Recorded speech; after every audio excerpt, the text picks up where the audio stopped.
স্মৃতি cartoon house.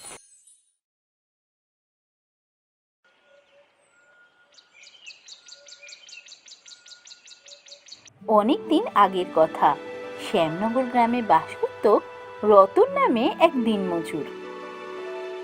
তার পরিবারে ছিল তার স্ত্রী নির্মলা আর তার একমাত্র কন্যা সুস্মিতা।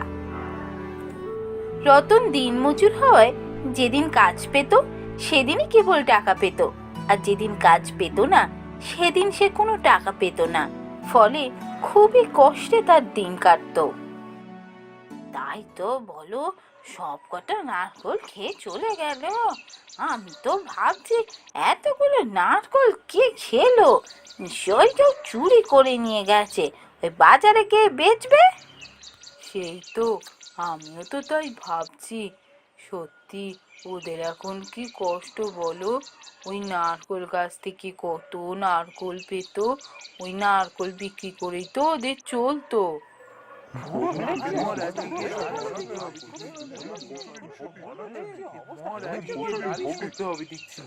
এখানেও দেখছি সবাই নারকল চুরি নিয়ে কথা বলছে, ওখানেও নারকল চুরির কথা শুনে এলাম। কি ব্যাপার হলো, আবার জিজ্ঞেস করে দেখি তো।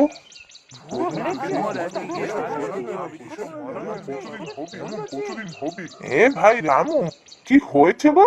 এই নারকল চুরির কি সব শুনছি। সে কি গো, তুমি জানো না আমাদের গ্রামে তো সব নারকেল গাছ সাফ হয়ে যাচ্ছে। কে যে এসে নারকেল খেয়ে চলে যাচ্ছে বোঝা যাচ্ছে না। তা রতনদা, তোমার ঘরের পাশেও তো একখানা নারকল গাছ আছে, বলি তার কি অবস্থা? তাতে নারকল আছে না নেই? না না, আমার গাছে তো এখনো নারকল আছে, চোর এখনো আমার গাছের দিকে নজর দেয়নি। ভালো ভালো সব নারকেল কেটে ফেলে গে, নয়তো দেখবে একটা নারকেলও পাবে না। হ্যাঁ, তাই যাই, আজই সব নারকল পেরে ফেলবো।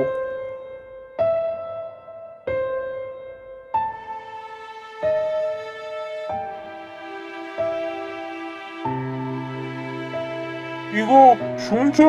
কোথায় গেলে?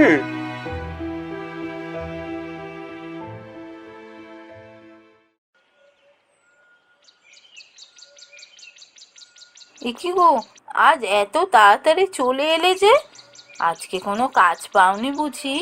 আরে না না, কাজে যাওয়ার পথে এমন একটা কথা শুনলাম যে আমি হন্তদন্ত করে বাড়ি চলে এলাম। কি হয়েছে? কি কথা শুনেছো? শুনলাম গ্রামে কোথা থেকে একটা নারকল চুরি এসছে, গ্রামের সমস্ত নারকল গাছ একেবারে সাফ করে দিচ্ছে জানো। আমাদের নারকল গাছটাতেও তো বেশ ভালোই নারকল ধরেছে বলো। ভাবছি নারকলগুলো আজই পেরে নি, বাজারে গিয়ে বেচে এলে কত টাকা পাবো। তা ভালো তো, নারকলগুলো পেরে ফেলো। তবে আমাদের জন্য দু তিনটে রেখে যেও, ওই মেয়েটা খেতে চেয়েছে, একটু নাড়ু করে দেবো।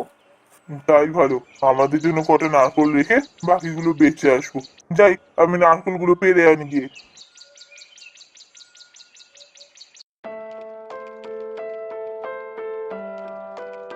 এই বলে রতন গাছে উঠতে গেল নারকল পারবে বলে। এমন সময় গাছ থেকে হঠাৎ একটা নারকল রতনের মাথায় সজোরে পড়লো, আর রতন সঙ্গে সঙ্গে গাছ থেকে পড়ে গেল। ওরে বাবা রে, এই নারকলটা কোথা থেকে পড়লো? কি জোর মাথায় পড়েছে, মাথাটা ঝিমঝিম করছে। ওরে বাবা, কোমরেও লেগেছে জোরে। এই নারকলটা গাছ থেকে পড়লো কি করে? এই, তুমি নারকেল গাছ থেকে পড়ে গেলে কি করে গো? হ্যাঁ গো, খুব জোর লেগেছে নাকি? ও, আজ আর তোমার নারকেল পারতে হবে না, তুমি চলো ভেতরে চলো। ও, নারকেল পেরে আজ আর কাজ নেই, চলো চলো ভেতরে চলো।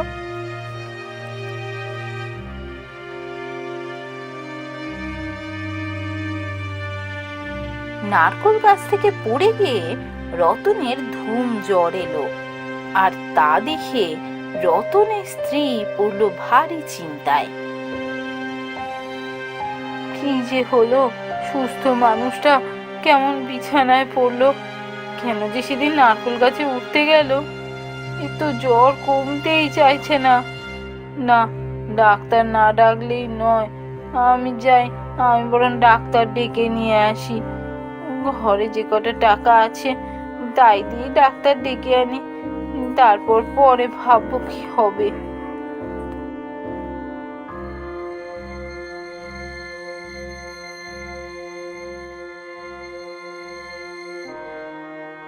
এত জোরে কোথা থেকে পড়লো?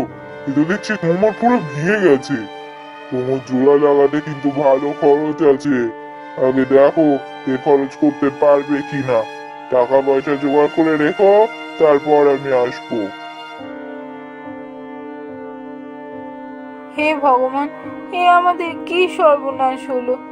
ঘরে টাকা পয়সা কিচ্ছু নেই, তার উপর মানুষটা কোমর ভেঙে পড়ে রইলো। এখন এত টাকা কোথা থেকে আনবো? মা, মা, খিদে পেয়েছে, খাবার দেবে না? খাবার? হ্যাঁ, দেবো তো, দেবো, একটু পরে দেবো। বাবার শরীরটা তো খুব খারাপ, একটু দাঁড়া। এবার আমি কি করব কিচ্ছু বুঝতে পারছি না।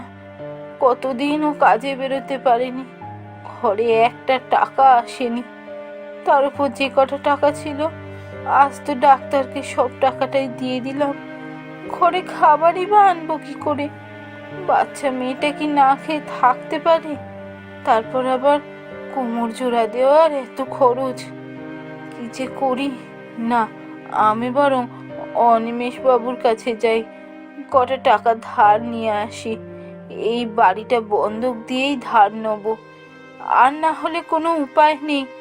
টাকার প্রয়োজন, তারপর ও সুস্থ হলে আবার টাকা রোজগার করবে, তখন যা হোক করে শোধ দিয়ে দেবো। আমি যাই, কিছু টাকা ধার করতেই হবে।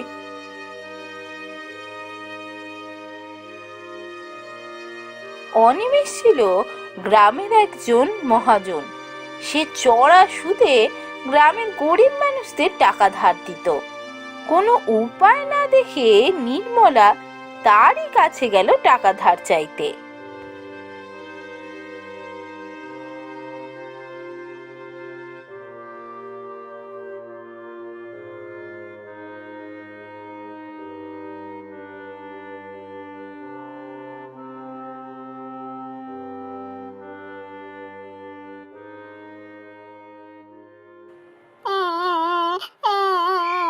আমার বড্ড খিদে পেয়েছে, আমার খুব কষ্ট হচ্ছে, ঘুম আসছে না।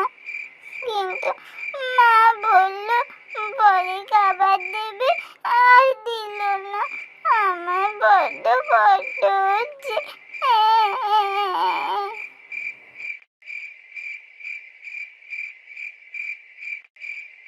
কে একটা কাঁদছে মনে হচ্ছে। এত রাতে এভাবে কে কাঁদছে?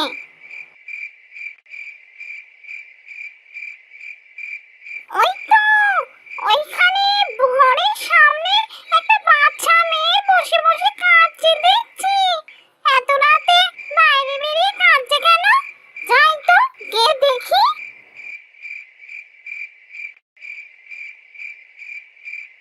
এই, কে রে তুই? এভাবে এখানে বসে বসে কাঁদছিস কেন? তুমি কে? তোমায় কেমন অদ্ভুত দেখতে। আমি ভূত, এখানে বসে বসে কাঁদছিস কেন? আমায় ঘুমাতে দিচ্ছিস না তুই? এ আবার কেমন নাম গো? ভূত? ভূত আবার কারোর নাম হয় নাকি? ওহ, কি পাকা মেয়ে রে বাবা। তুই এখানে বসে বসে কাঁদছিস কেন? ঘরের ভেতরে যা। এত রাতে কি ঘরের বাইরে থাকতে আছে? আমার ভালো লাগছে না, আমি ঘুমাতে পারছি না, যা ঘরে যা। আমার বড্ড খিদে পেয়েছে, আমি খাইনি কিচ্ছু, আমি তাই কাঁদছি, আমার খুব কষ্ট হচ্ছে। কেন রে, খাসনি কেন? তোর বাড়ি থেকে তোর মা রান্না করেনি আজকে? বাড়িতে খাবার কিচ্ছু নেই, টাকা নেই, তাই কিছু কিনতে পারছি না তো। বাবা তো কাজে যেতে পারছে না, তাই বাড়িতে টাকা নেই। কেন রে, তোর বাবার কি হয়েছে? দেখো না ভূত মামা, সেদিন আমার বাবা নারকেল গাছে নারকেল পাড়তে উঠেছিল, আর কি করে একটা নারকেল বাবার মাথায় পড়ে গেছে, আর বাবা তারপর কোমর ভেঙে গেছে। তারপর থেকে তো আর বাবা বেরোতে পারে না।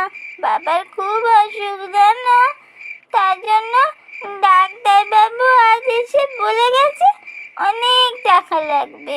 তাই মাও খুব কাঁদছিল জানো তো। আহারে, মেয়েটাকে দেখে বড্ড কষ্ট হচ্ছে। আমার মেয়েটা ছোটবেলায় এমনই ছিল। আহা গো, আমার জন্যই তো ওদের এমন অবস্থা। সেদিনকে গাছে উঠছিল যখন, আমি তো ওর বাবার মাথায় নারকেল ফেলে দিয়েছিলাম। কি করব, গ্রামে কারো নারকেল গাছে আর নারকেল নেই। এই গাছটাতেই নারকেল আছে, আর নারকেলগুলো বলে কিনে পেরে নেবে, তা কি সহ্য করা যায়? আমি নারকেল খেতে এত ভালোবাসি। না না, নারকেল গাছ থেকে নারকেল আমি পাততে দেবো না। তবে এদের বড্ড কষ্ট, বাচ্চাটারও বড্ড কষ্ট। না, এদের কষ্ট আমি দূর করব।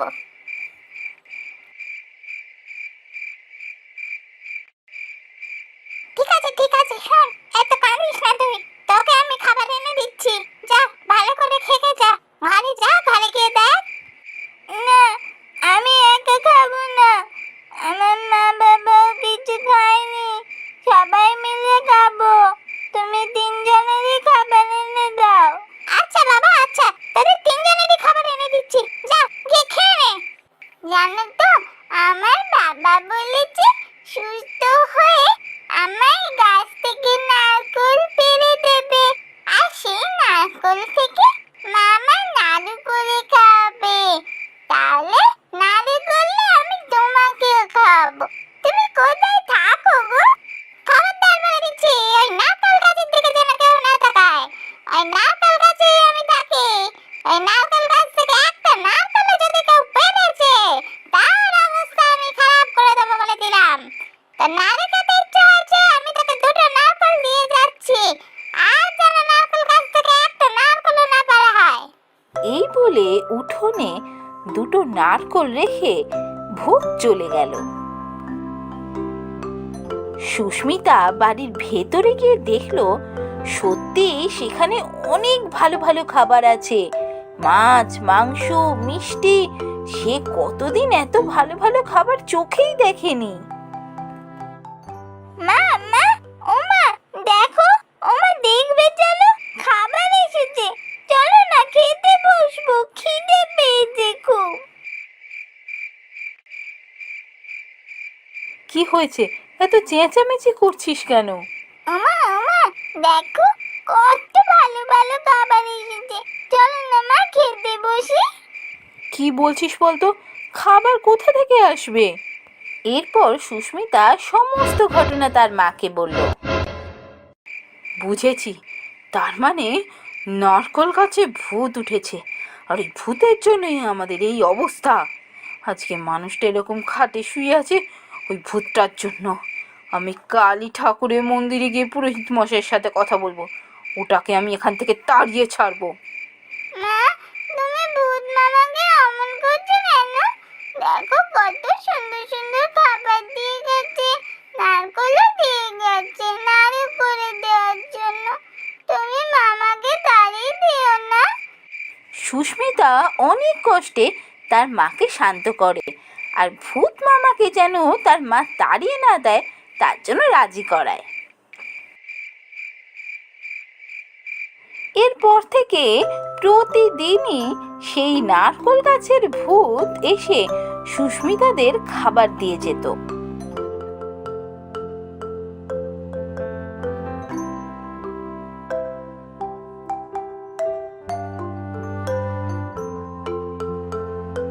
মহাজনের কাছ থেকে ধার করা টাকায় রতনের ভালো মতো চিকিৎসা হওয়াতে সে খুব তাড়াতাড়ি সুস্থ হয়ে উঠল। এখন আমি অনেকটা সুস্থ। আমি কাল থেকে আবার কাজে বেরোবো। আর কতদিন এইভাবে নারকেল গাছের ভূত আমাদের খাবার জোগান দেবে বলো? এদিকে ধার করা টাকাটাও তো মেটাতে হবে। কাল থেকেই কাজে বেরোবো ভাবছি। রতন, রতন, ঘরে আছিস নাকি? কি ব্যাপার হলো, মনে হচ্ছে অনিমেষ বাবুর গলার আওয়াজ। উনি এখন আমাদের বাড়িতে কি করছেন? দাঁড়াও, আমি বাইরে গিয়ে দেখছি।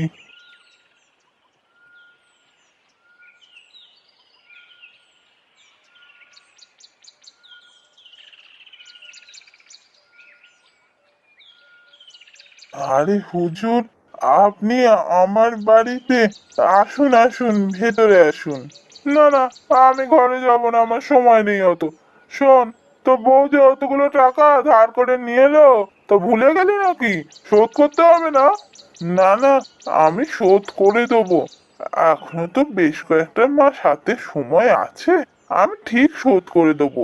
সবে তো সুস্থ হয়ে উঠলাম, এবারে কাজে বেরোবো আমি। সময় আছে? আবার কয়েক মাস? কি করে হলো রে? তোর বউ তো 2 মাসের জন্য ধার করে এনেছিল। 2 মাস তো শেষ হতে আর 1 সপ্তাহ সময় আছে। শোন রতন, তোর হাতে 1 সপ্তাহ সময় আছে। তুই যদি পারিস তো তার মধ্যে টাকা শোধ করে বাড়ি ছাড়িয়ে নিয়ে যাবি। না হলে 1 সপ্তাহ পর আমি এসে কিন্তু এ বাড়ি দখল হবো, এই বলে দিলুম। হুজুর, এমন করবেন না। নির্মলা আপনার কাছে 1 বছরের জন্য টাকা ধার নিয়েছিল। এই কটা দিনের মধ্যে কি করে শোধ করবো আমি? কে? আমি মিছে কথা কইছি? এমন কথা বলেছিস তোকে আমি এক্ষুনি এখান থেকে ঘাট ধাক্কা দিয়ে তোকে বার করে দেবো। 2 মাসের জন্য টাকা ধার নিয়ে বলে কিনা 1 বছরের জন্য ধার নিয়েছে। আর 1 সপ্তাহ পর এসে আমি এ বাড়ি দখল হবো, এই বলে গেলুম। হায় হায় হায় হায় হায় হায়, এবার আমি কি করবো? কি সর্বনাশ হয়ে গেল! আমরা লেখাপড়া জানি না বলে আমাদেরকে এমন ভাবে ঠকাচ্ছে। 1 বছরের জন্য ধার নেওয়ার টাকাকে বলে কিনা 2 মাসের জন্য ধার নিয়েছে। এবার আমি কি করব? এই 1 সপ্তাহের মধ্যে আমি এতগুলো টাকা কি করে জোগাড় করব? 1 সপ্তাহ পর আমাদের এই বাড়িটুকুও কেড়ে নেবে।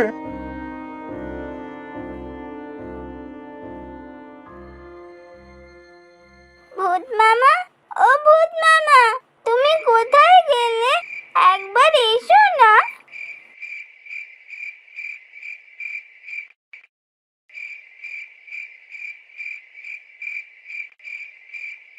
কিরে, আবার কি হলো?